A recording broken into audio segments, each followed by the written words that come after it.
Boa noite. Que Jesus nos ampare e nos envolva com a sua paz. Nossa prece pedindo a Deus e a Jesus pelos que sofrem, encarnados e desencarnados. Que possamos aprender a obediência e a resignação, que nos ajudarão a levar o fardo de nossas provas. Pai nosso que estás no céu, santificado seja o teu nome. Venha a nós o teu reino. Seja feita, Pai, a tua vontade, assim na terra como no céu. O pão nosso de cada dia dá-nos hoje. Perdoa, Senhor, as nossas dívidas, assim como perdoamos aos nossos devedores. E não nos deixes cair em tentação. Livra-nos do mal. Que assim seja, Senhor. Graças a Deus e graças a Jesus. Do Evangelho segundo o Espiritismo por Allan Kardec, capítulo 23, Moral Estranha. Não vim trazer a paz, mas a espada. Item 9. Não julgueis que vim trazer paz à terra. Não vim trazer-lhe a paz, mas espada. Porque vim separar o homem contra seu pai, e a filha contra sua mãe, e a nora contra sua sogra, e os inimigos do homem serão os seus mesmos domésticos. Está em Mateus capítulo 10, 34 a 36. Eu vim trazer fogo à terra, e que quero eu, senão que ele se acenda? Eu, pois, tenho de ser batizado num batismo, e quão grande não é a minha angústia até que ele se cumpra? Vós cuidais que eu vim trazer paz à terra? Não, vos digo eu, mas separação. Porque de hoje em diante haverá numa mesma casa 5 pessoas divididas, 3 contra 2 e 2 contra 3. Estarão divididas, o pai contra o filho, e o filho contra seu pai, a mãe contra a filha contra a mãe, a sogra contra a sua nora e a nora contra a sua sogra. Lucas capítulo 12, 49 e 53. Foi mesmo Jesus a personificação da doçura e da bondade? Ele que não cessava de pregar o amor do próximo, quem disse essas palavras: eu não vim trazer a paz, mas a espada? Vim separar o filho do pai e o marido da mulher. Vim lançar fogo na terra e tenho pressa que ele se acenda? Essas palavras não estão em flagrante contradição com o seu ensino? Não é uma blasfêmia atribuir-lhe a linguagem de um conquistador sanguinário e devastador? Não há blasfêmia nem contradição nessas palavras, porque foi ele mesmo quem as pronunciou, e elas atestam a sua elevada sabedoria. Somente a forma um tanto equívoca não exprime exatamente o seu pensamento, o que provocou alguns enganos quanto ao seu verdadeiro sentido. Tomadas ao pé da letra, elas tenderiam a transformar a sua missão, inteiramente pacífica, numa missão de turbulências e discórdias, consequência absurda que o bom senso rejeita, pois Jesus não podia contradizer-se. Kardec está nos esclarecendo que toda ideia nova traz discordâncias e lutas por faltar entendimento e também porque fere interesses. Se é uma ideia falsa, ninguém se incomoda com ela, que tenderá a desaparecer. Mas se for uma ideia verdadeira e assentada em bases sólidas, e prevendo uma modificação na ordem das coisas que lhes interessa manter, se lançam contra ela, despertando a violência da oposição. Jesus veio pregar ideias novas, a doutrina do amor, a igualdade entre todos os filhos de Deus, ideias que não interessavam aos poderosos, fariseus, escribas e sacerdotes do seu tempo. Por isso foi combatido e o fizeram morrer. Mas a ideia sobreviveu, pois que verdadeira. Desenvolveu-se porque assim Deus determinou e se espalhou por toda parte, triunfante, demonstrando o erro das antigas crenças e superando-as. Quando Sócrates formulou a sua doutrina, ensinando aos jovens e crianças o formoso ideal da fraternidade e a prática do bem, o paganismo, isto é, o politeísmo, a crença em vários deuses, ainda não estava totalmente gasto. Os tempos não haviam chegado. Mas essas novas ideias abriram o caminho e prepararam os espíritos. Jesus veio no tempo certo, apesar de nem todos estarem à altura e não terem compreensão dos seus ensinos. Mas já havia um clima geral de aptidão para assimilar as ideias cristãs. Com interpretações diferentes, os adeptos da nova doutrina não se entenderam. Daí o surgimento de várias seitas, cada uma com a pretensão de estar na posse exclusiva da verdade.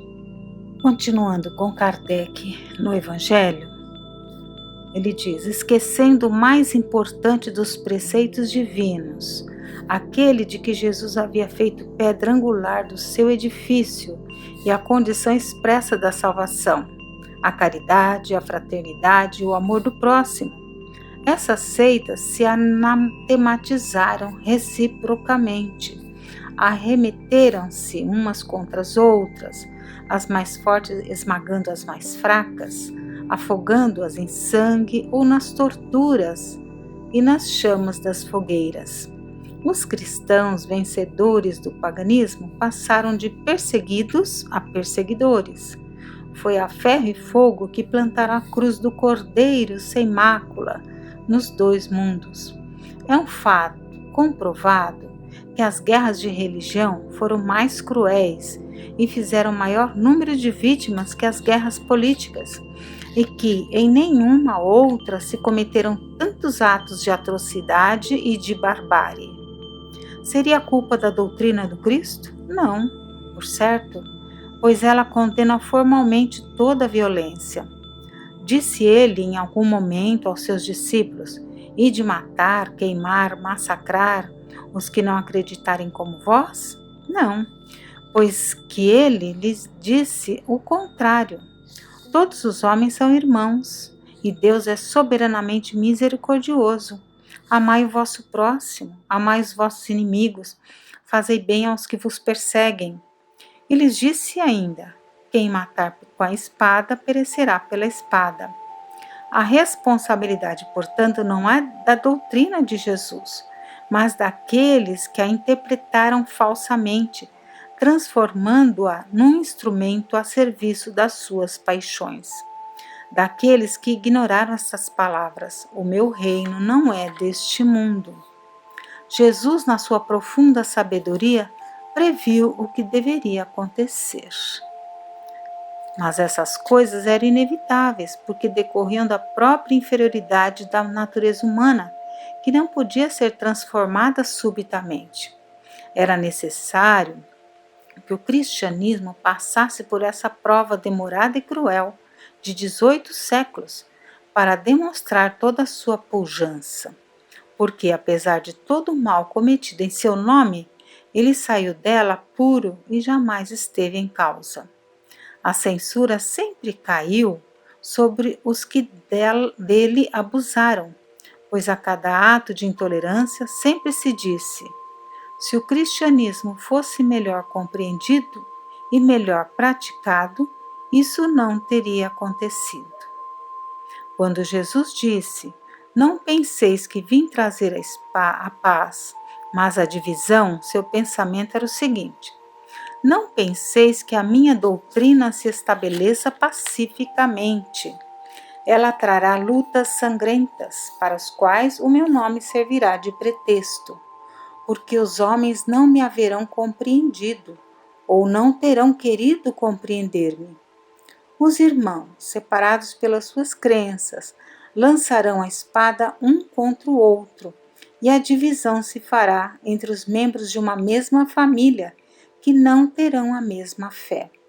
Vim lançar fogo na terra, para consumir os erros e os preconceitos, como se põe fogo num campo para destruir as ervas daninhas, e anseio por que se acenda, para que a depuração se faça mais rapidamente, pois dela sairá triunfante a verdade. À guerra sucederá a paz, ao ódio dos partidos, a fraternidade universal, às trevas do fanatismo, a luz da fé esclarecida. Kardec continua falando sobre o Consolador prometido por Jesus, que viria para restabelecer todas as coisas, o verdadeiro sentido das palavras do Cristo. Sabemos que é o Espiritismo, que se defronta com os erros. Ele também é forçado a combater o orgulho, o egoísmo, a ambição, a cupidez, o fanatismo cego, lutas de ordem moral. Essa luta será de alguns anos, pois que a luz não parte de um só foco, mas irrompe de todos os pontos do globo e abrirá mais depressa os olhos aos cegos. Jesus não semeou a desordem e a confusão, pois o mal devia provir dos homens e não dele.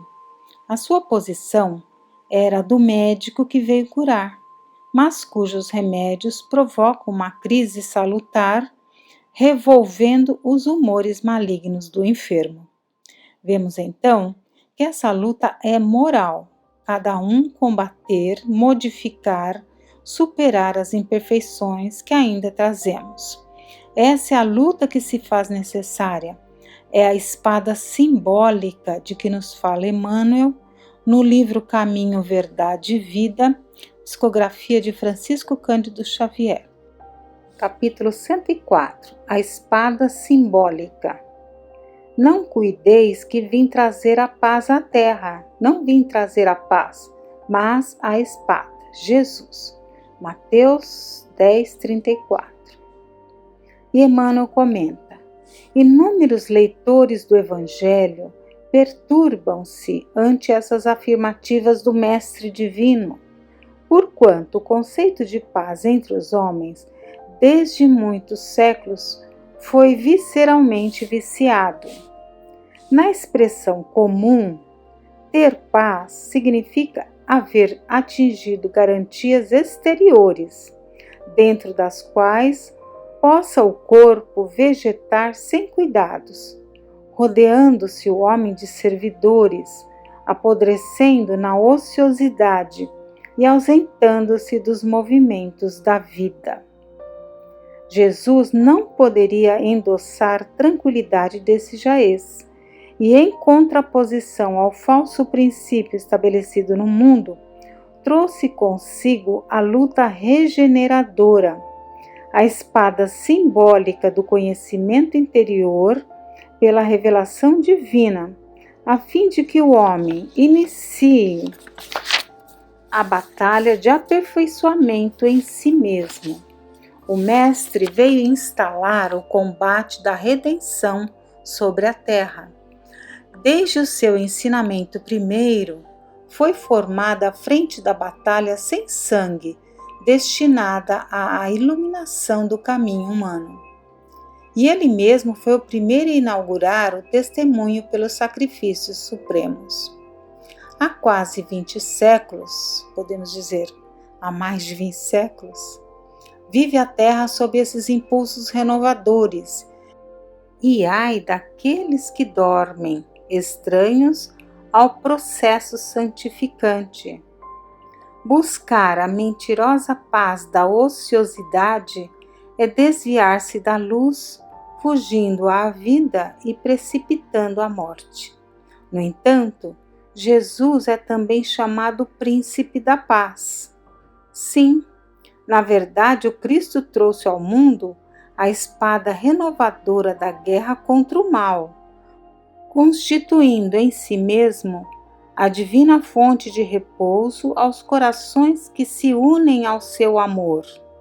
Esses, nas mais perigosas situações da terra, encontram nele a serenidade inalterável. É que Jesus começou o combate de salvação para a humanidade, representando ao mesmo tempo o sustentáculo da paz sublime para todos os homens bons e sinceros. E nos lembrando de Paulo de Tarso em sua luta íntima, vencendo a si mesmo, deixou gravada nas Epístolas aos Romanos 7 esta batalha.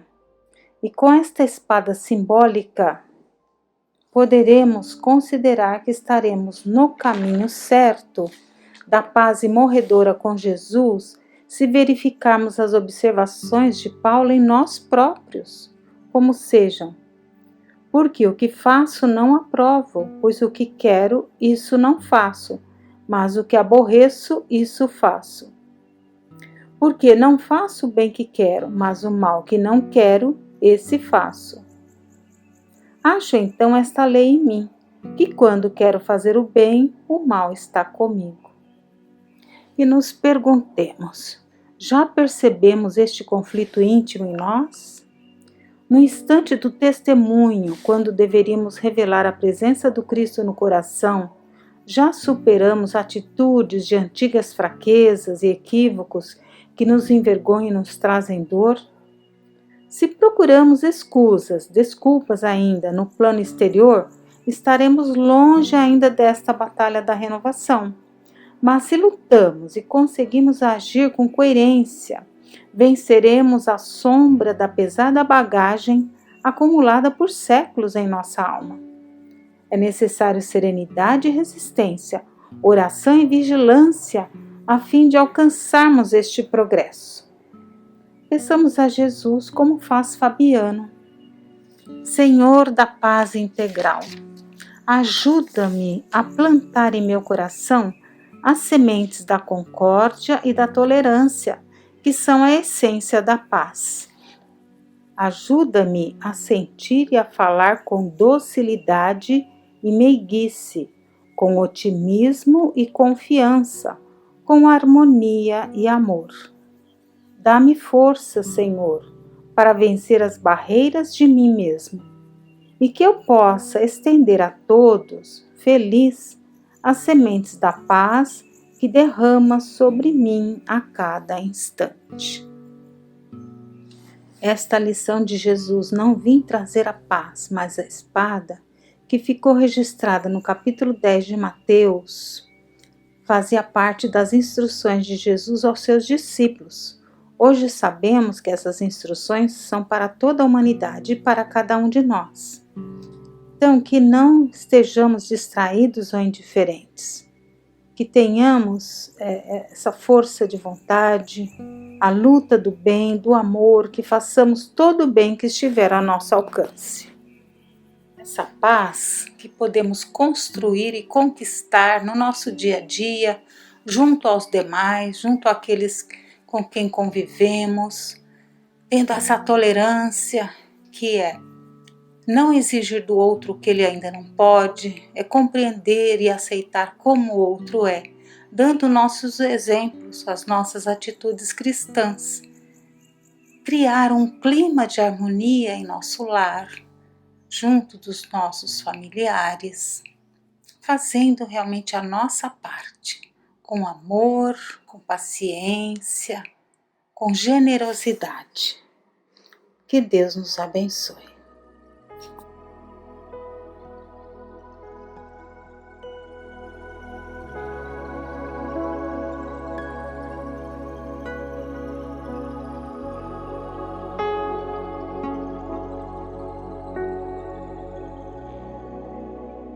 Boa noite a todos. Vamos nesta noite darmos continuidade ao tema da semana passada, em que vimos do livro Sexo e Destino de André Luiz, psicografado por Chico Xavier, a situação em que Cláudio sente uma vontade de servir-se de uma dose de uísque, sendo que essa vontade não partiu dele, e sim de um espírito acostumado a locupletar com ele sensações que lhe agradavam. Na verdade, agradavam a ambos, mas naquele momento ele atendeu ao desejo do espírito vampirizador, que aliás foram dois, e ele atendeu aos dois por 2 vezes, como vimos na semana passada. Antes do texto, da continuidade do texto, vamos ver o que Kardec coloca no Livro dos Espíritos. Capítulo 9, o Livro dos Espíritos, influência oculta dos espíritos sobre os nossos pensamentos e as nossas ações. Questão 459. Os espíritos influem sobre os nossos pensamentos e as nossas ações?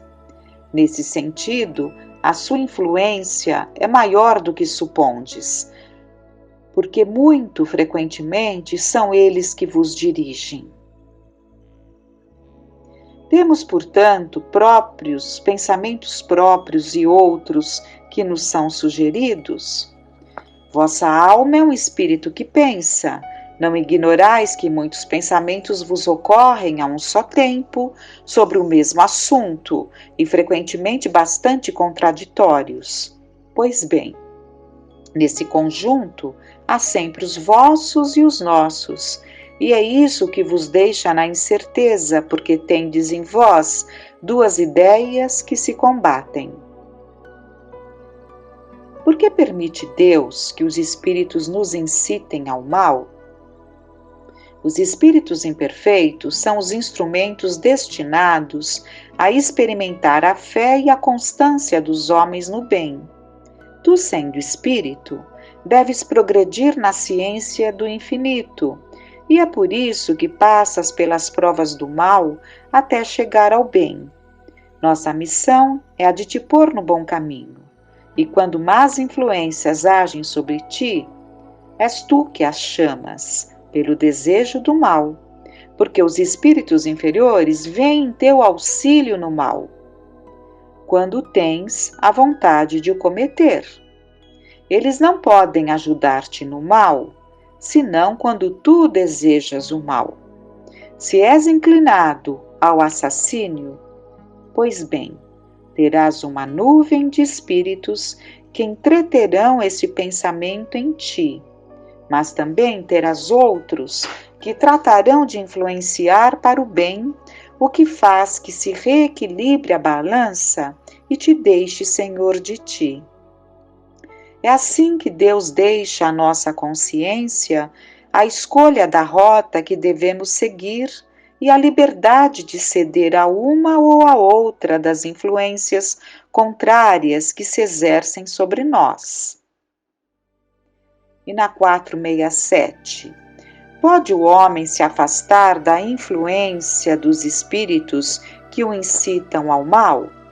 Sim, porque eles só se ligam aos que os solicitam por seus desejos ou os atraem por seus pensamentos. Os espíritos, cuja influência é repelida pela vontade do homem, renunciam às suas tentativas? Que queres que eles façam? Quando nada têm a fazer, abandonam o campo. Nada obstante, espreitam o momento favorável como o gato espreita o rato. Por que meio se pode neutralizar a influência dos maus espíritos? Fazendo bem e colocando toda a vossa confiança em Deus, repelis a influência dos espíritos inferiores e destruís o império que desejam ter sobre vós. Guardai-vos de escutar as sugestões dos espíritos que suscitam em vós os maus pensamentos, que insuflam a discórdia e excitam em vós todas as más paixões. Desconfiai, sobretudo, dos que exaltam o vosso orgulho, porque eles atacam na vossa fraqueza. Eis porque Jesus vos faz dizer na oração dominical: Senhor, não nos deixeis cair em tentação, mas livrai-nos do mal. Os espíritos que procuram induzir-nos ao mal e que assim põem à prova a nossa firmeza no bem, receberam a missão de o fazer, e se é uma missão que eles cumprem, terão responsabilidade nisso? Nenhum espírito recebe a missão de fazer o mal. Quando ele o faz, é pela sua própria vontade e, consequentemente, terá de sofrer as consequências. Deus pode deixá-lo fazer para vos provar, mas jamais o ordena, e cabe a vós repeli-la. Quando experimentamos um sentimento de angústia, de ansiedade indefinível ou de satisfação interior, sem causa conhecida, isso decorre unicamente de uma disposição física? É quase sempre um efeito das comunicações que, sem o saber, tivestes com os espíritos, ou das relações que tivestes com eles durante o sono.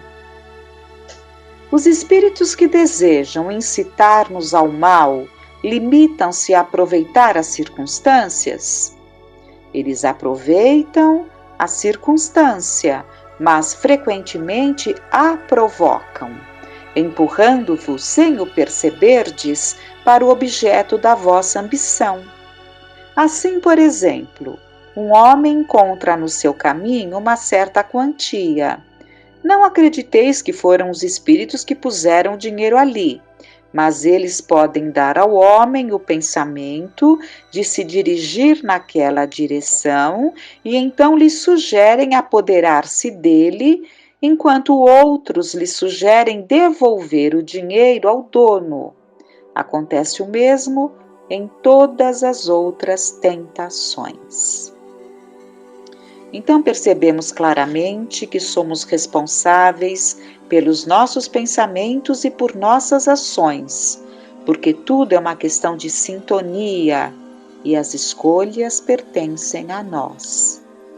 No caso de Cláudio, não é uma ligação de ódio, de desejo de vingança, mas sim de parceria nos vícios. Vamos então ao texto.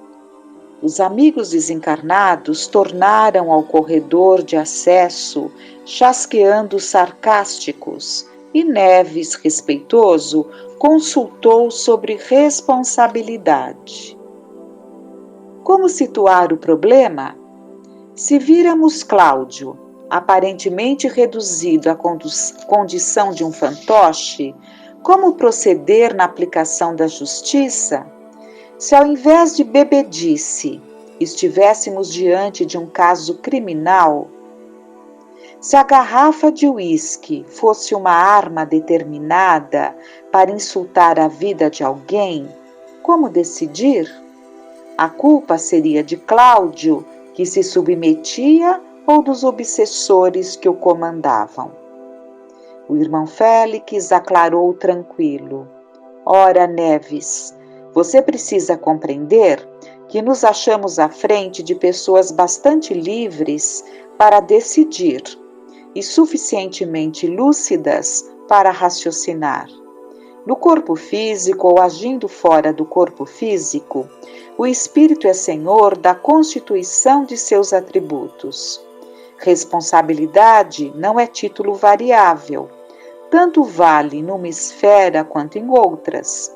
Cláudio e os companheiros, na cena que acompanhamos, são três consciências na mesma faixa de escolha e manifestações consequentes.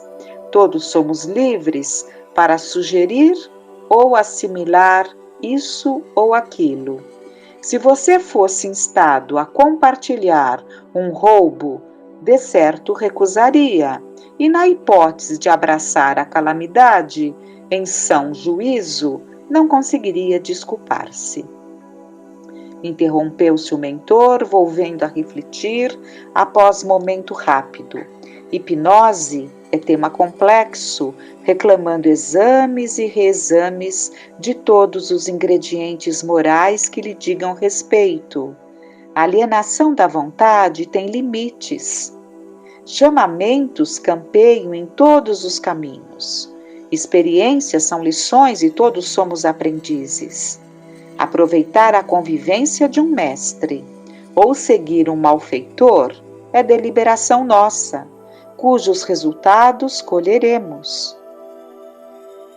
Verificando que o orientador se dava pressa em ultimar os esclarecimentos, sem mostrar o mínimo propósito de afastar as entidades vazias que pesavam no ambiente, Neves voltou à carga no intuito louvável do aluno que aspira a complementar a lição. Pediu vênia para repisar o assunto na hora. Recordou que sob o teto do genro, o irmão Félix se esmerava na defesa contra aquela casta de gente. Amaro, o enfermeiro prestimoso, fora situado junto de Beatriz, principalmente para correr com os intrometidos desencarnados. O aposento da filha tornara-se, por isso, um refúgio. Ali, no entanto, e perguntava pelo motivo da direção diversa. Félix expressou no olhar a surpresa do professor, que não espera apontamento assim argucioso por parte do discípulo, e explicou que a situação era diferente. A esposa de Nemésio mantinha o hábito da oração.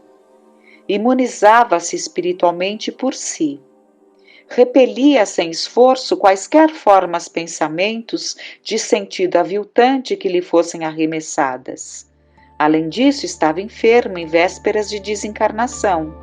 Deixá-la à mercê de criaturas insanas seria crueldade. Garantias concedidas a ela erguiam-se justas. Mas e Cláudio? Insistiu Neves. Não merecerá, porventura, fraterna demonstração de caridade, a fim de livrar-se de tão temíveis obsessores? Félix sorriu francamente bem-humorado e explicou. Temíveis obsessores é a definição que você dá. E avançou. Cláudio desfruta excelente saúde física, cérebro claro, raciocínio seguro. É inteligente, maduro e experimentado. Não carrega inibições corpóreas que o recomendem a cuidados especiais. Sabe o que quer. Possui materialmente o que deseja. Permanece no tipo de vida que procura. É natural que esteja respirando a influência das companhias que julgue aceitáveis. Retém liberdade ampla e valiosos recursos de instrução e discernimento para juntar-se aos missionários do bem que operam entre os homens, assegurando edificação e felicidade a si mesmo.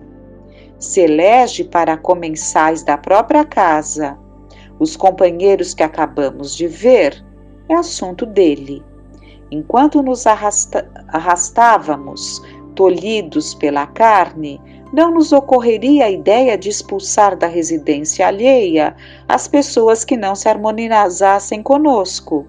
Agora, vendo o mundo e as coisas do mundo de mais alto, não será cabível modificar semelhante modo de proceder. O tema desdobrava-se assumindo aspectos novos. Curioso interferir. Mas, irmão Félix, é importante convir que Cláudio liberto poderia ser mais digno. Isso é perfeitamente lógico, confirmou. Ninguém nega. E por que não dissipar de vez os laços que o prendem aos malandros que o exploram? O alto raciocínio da espiritualidade superior jorrou pronto. Cláudio certamente não lhes empresta o conceito de vagabundos. Para ele são sócios estimáveis, amigos caros. Por outro lado, ainda não investigamos a causa da ligação entre eles para cunhar opiniões extremadas.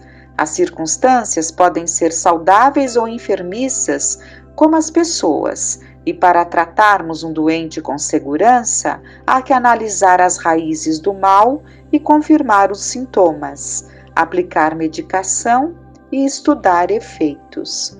Aqui vemos um problema pela rama. Quando terá nascido a comunhão do trio? Os vínculos serão de agora ou de existências passadas? Nada legitimaria um ato de violência da nossa parte com o intuito de separá-los. A título de socorro, Isso seria o mesmo que apartar os pais generosos dos filhos ingratos, ou os cônjuges nobres dos esposos ou das esposas de condição inferior, sob o pretexto de assegurar limpeza e bondade nos processos da evolução. A responsabilidade tem o tamanho do conhecimento. Vozes dos céus nos falam, nos conclamam ao bem, a tudo que é bom, justo e belo. Ouçamos então essas vozes amorosas que nos inspiram ao acerto, deixando a nós o mérito ou o demérito da escolha, e nos fortaleçamos para não permitirmos ouvir aqueles que nos incitam ao mal, ao erro. Elevemos então a nossa prece, rogando a Deus e a Jesus que nos auxilie na busca do crescimento, do entendimento, percebendo que os tempos, por serem difíceis, nos favorecem o mergulho em nós mesmos para nos conhecermos, nos descobrirmos e realizarmos o trabalho íntimo do conhece-te a ti mesmo. Pai nosso que estais nos céus, santificado seja o vosso nome. Venha a nós o vosso reino. Seja feita a vossa vontade, assim na terra como no céu. O pão nosso de cada dia nos dai hoje. Perdoai as nossas dívidas, assim como perdoamos aos nossos devedores. E não nos deixeis cair em tentação, mas livrai-nos de todo o mal. Tenhamos uma noite de paz.